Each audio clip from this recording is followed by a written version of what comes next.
Welcome,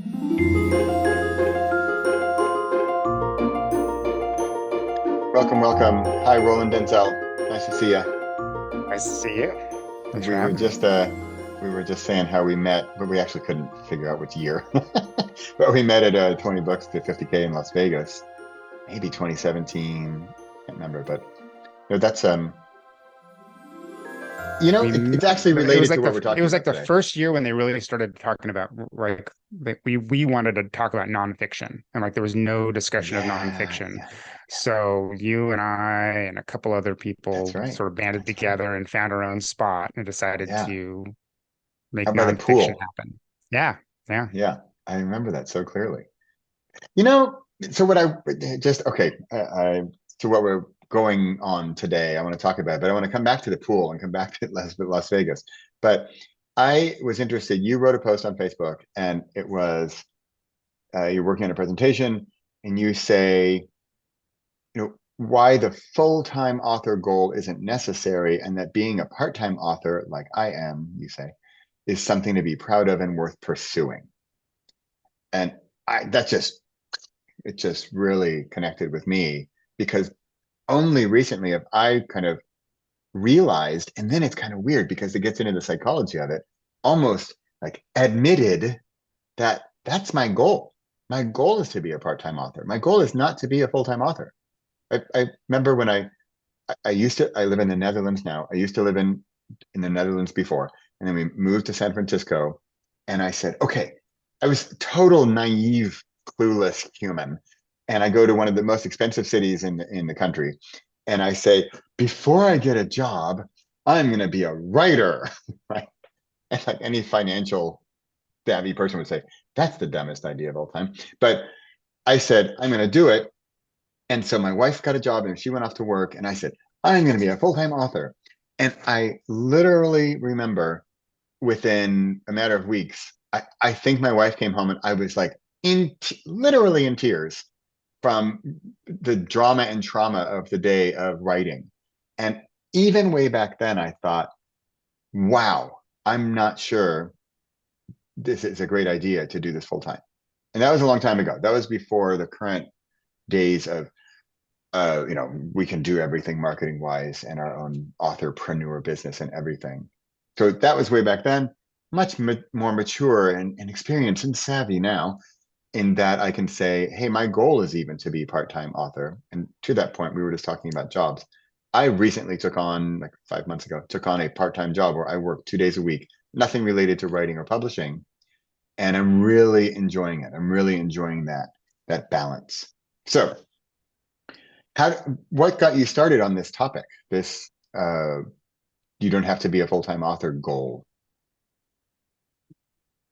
Well, I mean, a lot of I see so many people like almost like want to give up writing because they're like, well, I can't be like I've tried and tried and tried. I've written all these Yeah. books and I'm not making enough money to live and I'm working 60, 80 hours a week being, Wow. writing and marketing and stressing about writing and marketing. Yeah. And they're like, I'm gonna throw up my hands and like not be a writer anymore. And I'm like, well, Yeah. then I thought, well, that's so crazy because like like as we were talking about earlier, like I always wrote, right? And I Yeah. never like growing up, I would write things, and as a teenager and in college, I would write. Yeah. And yeah, like you kind of have this thing, like this dream, like maybe somebody's gonna buy my screenplay, or maybe somebody's gonna, an agent's gonna pick up my book and I'm gonna get it published. But for some reason, it never really occurred to me that that would be like a goal to me. That was going to be it. Like then I was going to not have to work another job anymore. Like it's just like, oh, that would Yeah. be Yeah. great.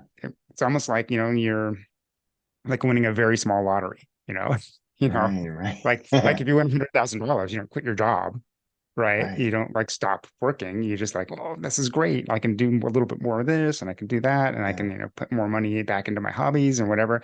But I see people like it's like all think this all or nothing attitude. And it's sort of like Wow. this vicious circle where the more it's not their fault that they thought this way, but over the last maybe and I've been in the publishing industry as we know it and since 2012 about right Yeah. and people wanted to make it, they wanted to make it. Then there's this big discussion of like, how much does it take to be like, when can I switch from part-time to full-time? And then like, Yeah. then it's like now, Yeah. then you see all the marketing goes out there has switched to, I can help you be a full-time author. And there's Yeah. really nothing wrong with that if that's really your goal to be a full-time Yeah. author. Yeah. But um, but I feel like the part-time author has been forgotten. The people who want to make some money at it, or they just want to write because they love writing, or they have like one story that they want to put out there, like one that maybe their own story, or maybe some story that they thought they saw a movie and they're like, I could have done that better. I want to write it better, and somebody's going to read this. Those people have been forgotten, and Yeah. like I want to help them remember. Wow. Yeah, because writing, well, I shouldn't speak for, we were talking earlier about knitting and gardening, but writing is usually, well, maybe like knitting and gardening, it's something, unless you're a professional knitter or gardener, it's something you really enjoy doing. And so what if you, well, there was a book, oh, I forgot the name, some sort of entrepreneur book, I can't remember the name, but it's something about the baker, and the baker becomes, the business, and then they get into accounting and managing and all this stuff. Like, I just want to bake pies, um, because Yeah, it because they lost the joy of baking the pies. And it's funny, I just mentioned the word joy, and we were talking earlier. It's currently fall 2023 as we record this, and there's a conference, first time conference in February in Dublin, Ireland, and I'm actually speaking at it, and it's called the Author Sustainability Conference. And my talk is going to be about, I mean, everything's just kind of sustainability related, and not sustainability like the earth and trees and air, author sustainability. So how can we keep doing this? How can we not burn out and not go crazy and not be overwhelmed? And I'm one of my talk is called, I can't remember the title, something like bringing the joy back into your writing or into your writing life, and finding that joy and finding it or refinding it if you've lost it. And that's kind of, and one of the ways I found it is like, I just took this part-time job, which has nothing to do with writing. And it's, for me, it's 2 days, it's only 2 days a week. And then guess what? This weird side benefit, I kind of didn't, I mean, if I thought about it, I would have expected it, but my now 3 days of authorpreneurdom, of my writer career self, is much more efficient and effective, and frankly more fun because it's more focused. And it's not like, oh, I have 5 days to do everything, oh, I'll get to it, and chaos and overwhelm, and who knows when I'll get to it. And because it's, what is that saying? It's like, give the busy guy the task, and they'll get it done. oh yeah, I've heard that. Yeah, Yeah. yeah, And so I've really enjoyed this part-time job because it's also taken off the pressure, and it's reminded me of, I mean, even that time way back in San Francisco, literally crying from pain of this whole, that was right when I was just getting started. I was starting to, well, you know what? I was about to say I was starting to take it seriously. And I think that there's even like a weird play on words there, taking it seriously, because we're talking about a little bit is, hey, chill out and maybe take it less seriously, and refine that joy. So you work full for time. sure. I do. But like you, I've been through like I worked full time for years, and Yeah. then like I said, I didn't never really wanted to be a full-time writer, but I Yeah. thought, well, it might be. So like when I got laid off in 2018, Yeah. and I decided, you know what I've always kind of wanted to do these other things. So health coaching and author coaching and Yeah. you know, helping people. Like I'm a nonfiction author. I'm writing Yeah. fiction now, but I was writing nonfiction at the time, and so health and wellness books, right? So, Yeah. and I had some clients I had part-time clients on the side when I was a full-time, and I had written the books and I had some part-time health coaching clients, and I thought, I'm going to really lean into this, Yeah. and it went great. But when you are working for yourself, like you're working all the time. Like, unless Yeah, unless you've yeah. established that baker business where, like, like Right. you're now you have people under you, or you have such a large and steady income and such a backlog or such a bank that you can, pull from Yeah, to smooth things yeah, out. You're constantly working. You're constantly thinking about, where's my next client? Even on like yeah, Saturday or Sunday when you're on your quote unquote days off, you're yeah, still thinking like, oh, I could be doing something to get business for yeah, Monday, right? yeah, And or what if I don't do something now and I don't get business on Monday? Like there's yeah, like all these levels of stress that kind of work through you.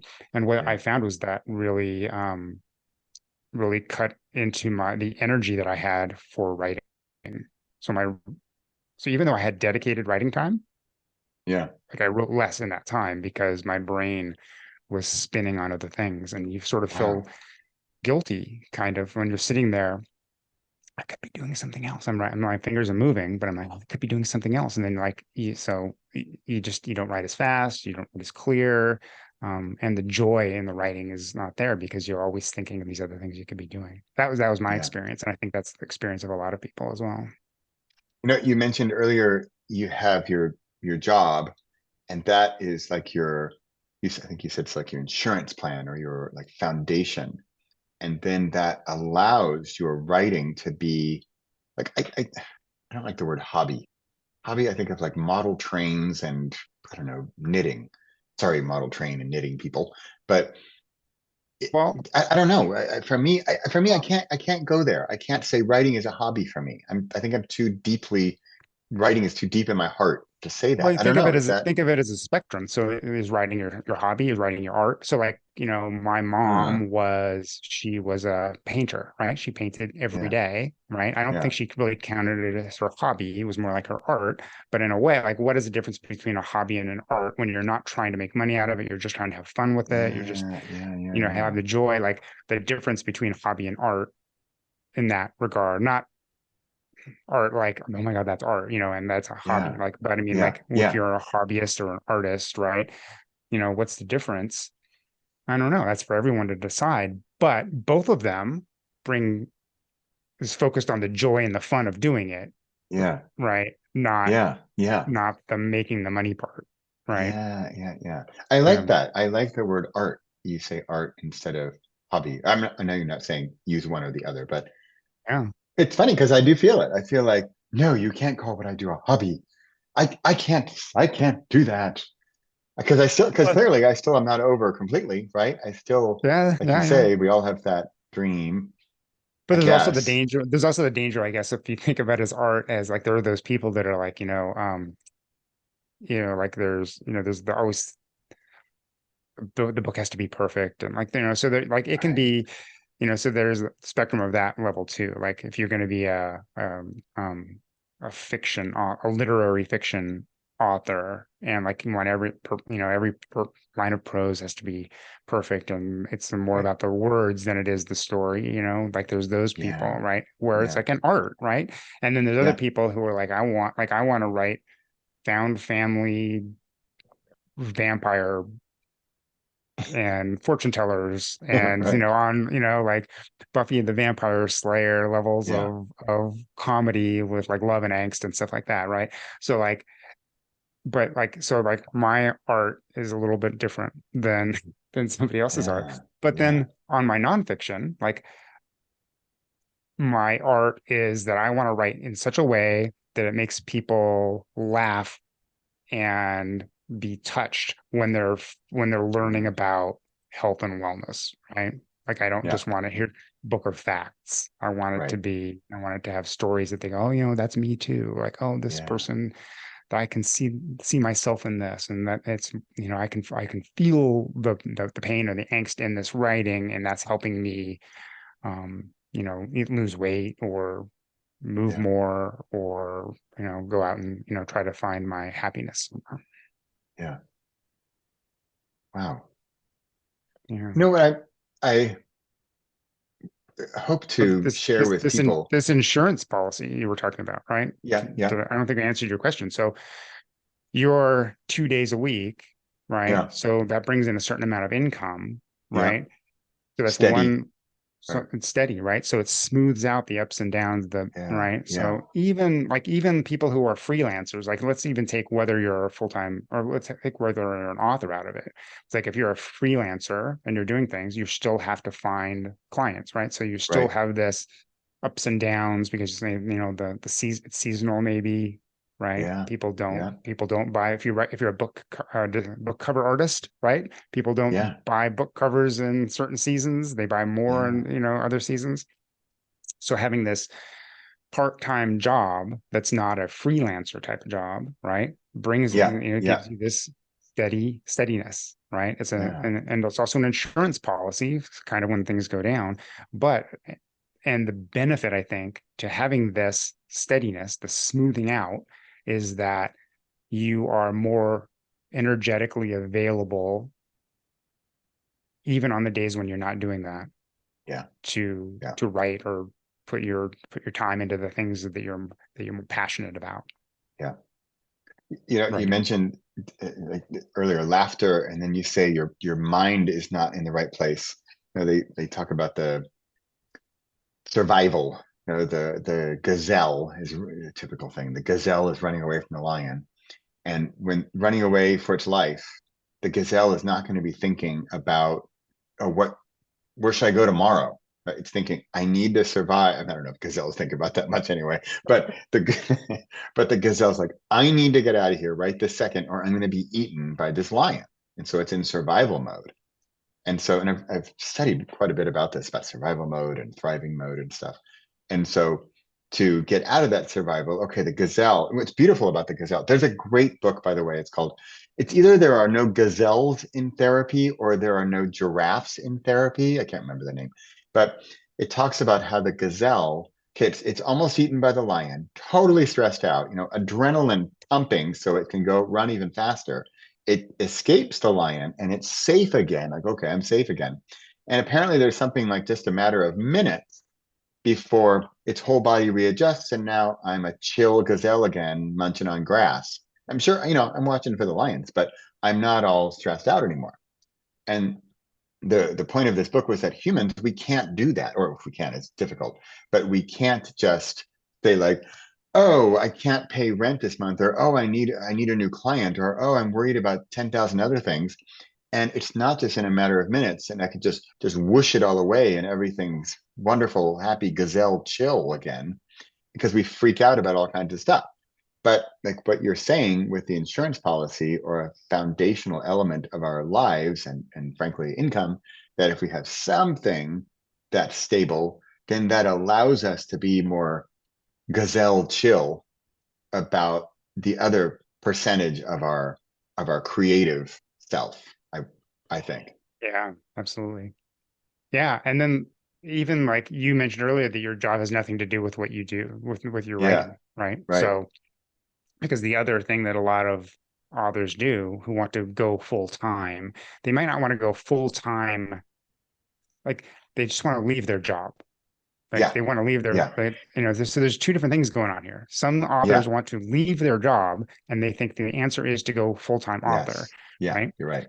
Yeah. And then in the meantime, they will say, well, in the meantime, I have certain skills that I can help other authors, and I'm going Yeah. to write book descriptions or make Yeah. covers, or Right. I'm going to be an editor or whatever, right?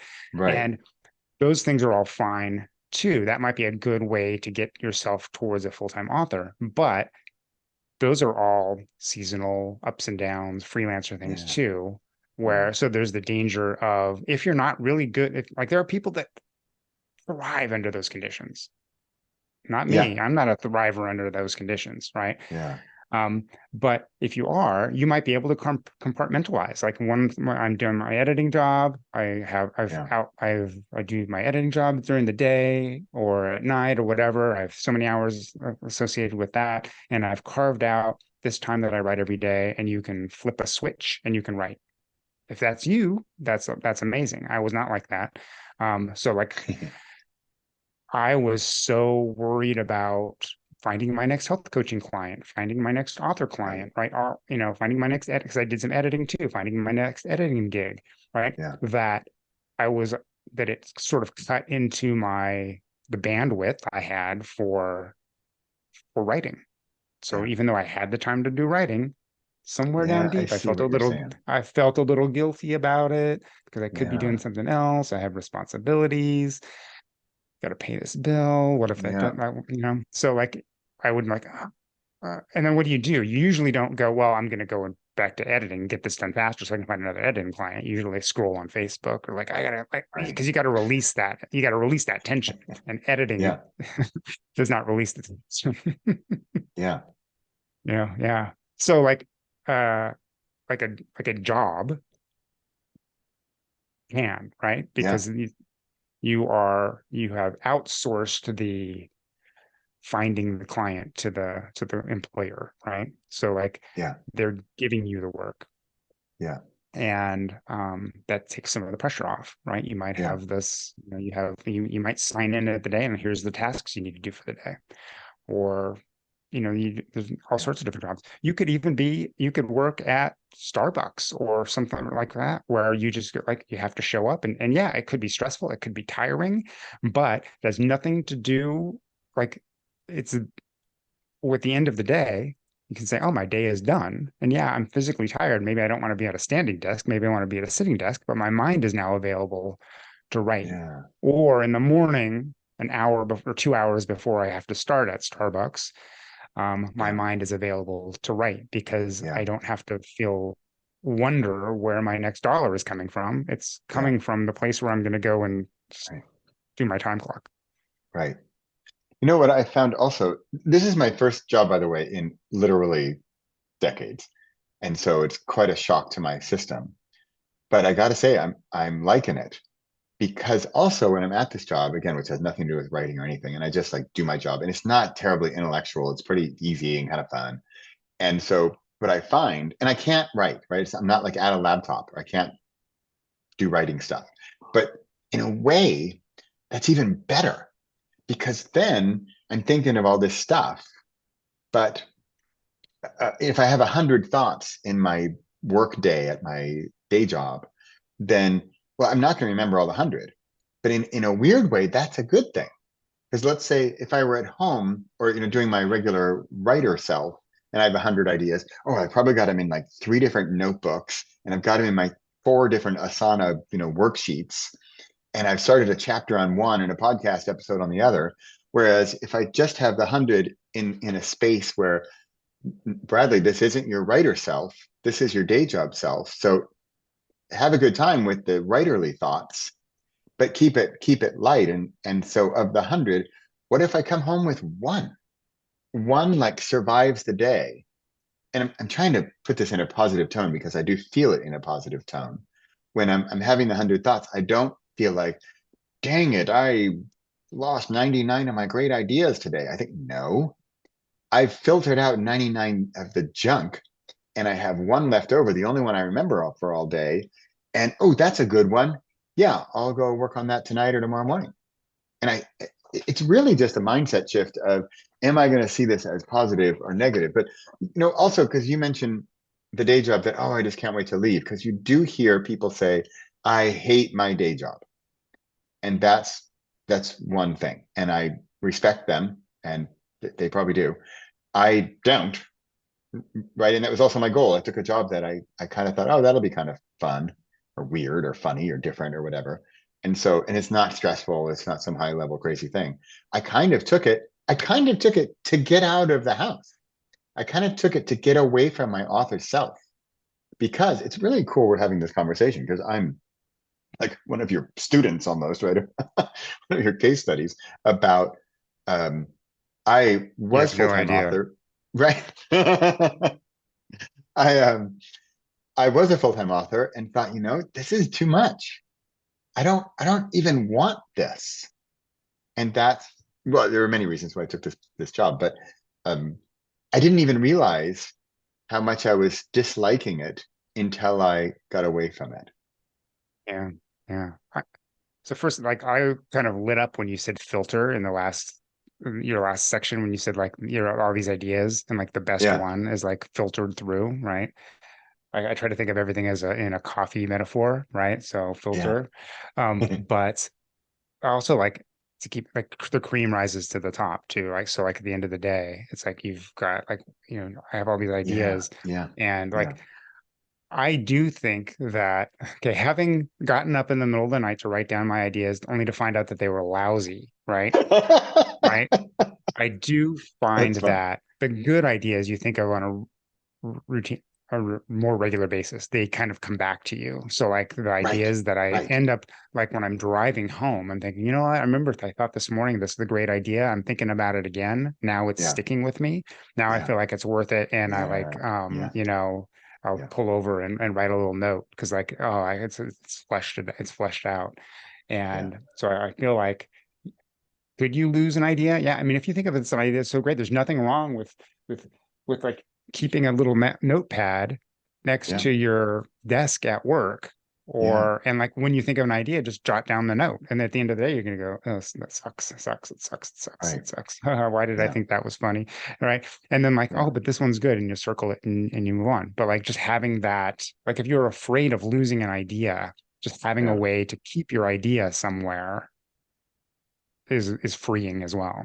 It takes that stress yeah, off, right? yeah. Yeah, Nice. I like that. Freeing. yeah, yeah. And trying to bring this into it's weird. I feel like we're trying to defend the idea of this part-time author, you and I here, right? Because it's something. I mean, you're the one who started with the post, but I hear it a lot too, and read it in all the groups. Oh, I'm almost there, or one more X Y Z, and I can finally go full time, quit my day job. And part of me is like, okay, yeah, I get it. Maybe I just feel like I've been there, done that, and I see, and I don't want that anymore. And by the way, by full time, I don't mean I am rolling in millions of royalties by any means, right? I mean, I'm like scraping by, working my butt off, right? And Because you can so I be think, a yeah, full-time grocery store checker too, right? And like you're yeah, not like rolling in the dough. So like right, full-time right, is right, the amount of time. Like there were some people in the comments, they deleted their comment, but it was like somebody like went off about being full-time. Like I'm a full-time author, but I'm also a full-time this and I'm also a full-time that. And I go, well, you can't be a full-time at all those things. right, It's right. like the mentality was different, right? Yeah, yeah, Um, so like I don't know, like I grew up, my favorite authors growing up. Well, growing up is a weird way to phrase this because in okay, so from adolescence to late teens to early 20s, I was science fiction focused. yeah, And so Larry Niven and Jerry Pournelle were like my two favorite authors. And they both did other things too. Like they were yeah, yeah, professors, they they did stuff for NASA, they like consulted for you know um JPL. Like they did these other things and yeah, like yeah, right? So they weren't they it seemed like at some certain point their books probably took off to where they were making it. They could have just lived on their right. right, but at first they didn't. Stephen King, full-time author, right? He started Yeah, early, he made hit it big, right? But so many books that we probably love, right, were written by people who were doing other things too. yeah, yeah, yeah, Yeah. yeah, yeah, yeah. That's And interesting. another thing to remember is like we think of like if you think back at all these people, these authors that have stood the test of time, right? Yeah, Right? They in the olden days, you were not a published author until like if you didn't like make it big, like the book kind of went away, like went out of print, stuff like that, right? yeah, So like yeah, we only, see the ones that are the cream of the crop. What about all the ones yeah, that wrote yeah, books and like they were a hit that year, but they only wrote the yeah, one book or they wrote two books and they went back to teaching or whatever, or they were still teaching and they're happy and they're like they always have those three books, that yeah, yeah, trilogy that they wrote on their shelf and they're yeah, super happy with that, but that's what they wanted to get out. That's what they wanted yeah. to do. Right. And they did it. I think that's I'm looking at the time and I'm trying to, I should wrap this up, but I think that's really an interesting concept you just brought up, the idea of that one author wrote 3 books and that was fantastic and they were popular or not, or who cares. But those were the 3 books that he or she needed to get out and did it, heck, and maybe moved on. And maybe their goal isn't also to become a full-time author. I think this brings in a whole different sort of level of what we're talking about, because I keep thinking, oh, I have to be some time author. It's either part or full, right? Aren't those my only options? But of course not. As it's so funny. It's like we're talking about this and I'm thinking, no, of course not. I could write the 3 books that I have in my heart and I write them and I'm done. And now I'm going to be a knitter again, right? Or Yeah. or a gardener or what, or I'm going to, work at the company or whatever. And I got those things done, but I don't think, oh, I need those 3 books to succeed so much that I can retire forever and do nothing. No. Why do you want to write them? Do you want to, usually I find, especially artists or writers, we want to write them because we just have this story we just have to tell. We just have to get it out of us. And ideally we have joy in doing that. Yeah. Yeah. Well, it's interesting if you think of, I mean, there's 2 buckets. There's nonfiction and fiction, right? Yeah. Yeah. Let's take memoir out of the picture because it's sort of Okay. indifferent. But a lot of nonfiction authors have like 1 book they want to write, or like a couple of Yeah. books they want to write. Yeah. But Yeah. and I don't know that they like. I I was a health coach for a long, and I wrote 6 health and wellness books, right? Yeah. Yeah. I I'm kind of like, well, I do have some ideas for other things, but I'm writing other stuff. So like, I never thought, oh, I'm gonna try to be a full-time health and fitness Okay. author. Okay. Yeah. I Yeah. Yeah. thought I want to write, I'm a health coach and I want to continue to do that. And here are Yeah. my books that I can give to Yeah. my Yeah. clients, Yeah. I can sell to my clients, I can use to, I can, a reader, many readers of my books found me and hired me as their coach. So like Okay. Right. Right. There they're you go. right. Right. Yeah, I had a Yeah. health membership, or still have this health membership, right? And so people would read the books and they would come join our email list, and then they would, Yeah. join the membership and, become personal clients or group clients. It's like, Yeah. that's one other reason there. Like, I didn't want to be full-time health and fitness author, Yeah. Yeah. right? Yeah. Yeah. Yeah. Yeah. Wow. Roland, we just need to talk again. That's what's going to happen Ah, here. I'd love to come back in 6 months and see how we're both doing with this. Because now you've really got it sort of churning in my mind as well. And I want to thank you as well, because I thought I felt pretty good about this topic. I'm like, oh, I got that covered. But you've just in this half an hour here, you've really helped me kind of delineate and see a little more clearly how we can see this. And hopefully people, the listeners have also, I hope they just feel a little pressure coming off the shoulders of, wow, those 2 guys said that I don't have to be, there's often numbers, right? The X number of income or the X number of books or the X whatever. I don't need to do that. And I can do this or this or this option and still, have joy in my life and do this writing that I want to do. And these are these options. I think that's really cool. That's my thought or my hope for this talk. And I'd love to continue it again in some amount of time. absolutely. Yeah, I hope this gives you, it's like you have to give yourself permission to find Yeah. Yeah. the level of writing you want to do, the level of Yeah. author you want to be, and Yeah. also realize that there's not like this shame, or like there's not this shame of having another job or having a Yeah. job, right? Yeah. Like Yeah. I wrote my first 6 books while I was working full time as a Wow. printing and publishing consultant, right? Full time, Wow. like, so 40, 60, sometimes, I wrote, in the mornings, I wrote at lunch, and like it was like flipping a switch. Like I could get up in the morning and like, oh, I don't Wow. have anything to worry about, I got the job coming, yeah, but like, I Yeah. got 2 hours, I can write, make my Right. lunch, have coffee, whatever, blah blah blah. Yeah. Flipping a switch, I go to work.